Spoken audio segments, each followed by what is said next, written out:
গাজীপুরের কাপাসিয়ায় ৫ জনকে হত্যার ঘটনায় ফরেনসিক প্রতিবেদন চাঞ্চল্যকর তথ্য উঠে এসেছে। ফরেনসিক বিভাগের চিকিৎসকরা জানিয়েছেন, স্ত্রী, শ্যালক এবং ২ মেয়েকে গলা কেটে এবং ছোট মেয়েকে শ্বাসরুদ্ধ করে হত্যা করা হয়েছে। সোমবার ১১ মে বিকাল ৩:৩০টার দিকে শহীদ তাজউদ্দিন আহমেদ মেডিকেল কলেজ হাসপাতালের ফরেনসিক বিভাগের চিকিৎসক মাজারুল হক এ তথ্য জানান। গত শনিবার ৯ মে সকালে কাপাসিয়া রাউতকুনা গ্রামে একটি বহুতল বাড়ি থেকে ওই ৫ জনের লাশ উদ্ধার করে পুলিশ। তারা হলেন গোপালগঞ্জ সদরের পাইককান্দি গ্রামে শাহাদাত হোসেন মোল্লার মেয়ে শারমিন খানম, নাতনি মিম, উম্মে হাবিবা, ফারিয়া ও ছেলে রসুল মোল্লা। তারা কাপাসিয়া উপজেলার রাউতকুনা গ্রামের সিঙ্গাপুর প্রবাসী মুজিবুর রহমানের বাসায় ভাড়ায় বসবাস করতেন। অভিযুক্ত ফুরকান মোল্লা গোপালগঞ্জ সদরের গোপীনাথপুর গ্রামের আতিয়ার রহমান মোল্লার ছেলে। প্রাইভেট কার চালিয়ে সংসার চালাতেন। ঘটনার পর থেকে পলাতক রয়েছেন তিনি।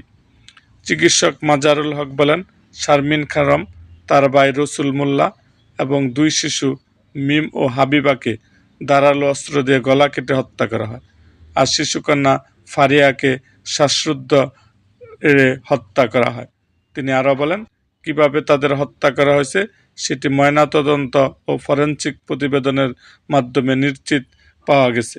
হত্যাকাণ্ডের ঘটনার আগে তাদের চেতনানাশক বা নেশাজাতীয় কোনো কিছু খাওয়ানো হয়েছিল কিনা তা জানার জন্য পেটের খাবার সহ অন্যান্য উপাদান নমুনা সংগ্রহ করে সিআইডির ল্যাবে পাঠানো হয়েছে। ওই ল্যাবের প্রতিবেদন পেলে তা নিশ্চিত হওয়া যাবে। গাজীপুরের অতিরিক্ত পুলিশ সুপার কালীগঞ্জ সার্কেল এবং আসাদুজ্জামান বলেন, ৫ জনকে হত্যার ঘটনায় শনিবার রাতে শারমিন খানমের বাবা নিহতের স্বামী ফুরকান মোল্লাকে প্রধান আসামি করে অজ্ঞাত ৪ জনকে আসামি করে হত্যা মামলা করেন।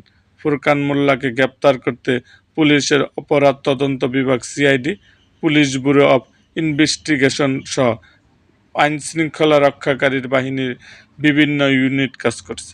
তাকে গ্রেপ্তার এরপর হত্যার প্রকৃত রহস্য উদ্ঘাটন হবে।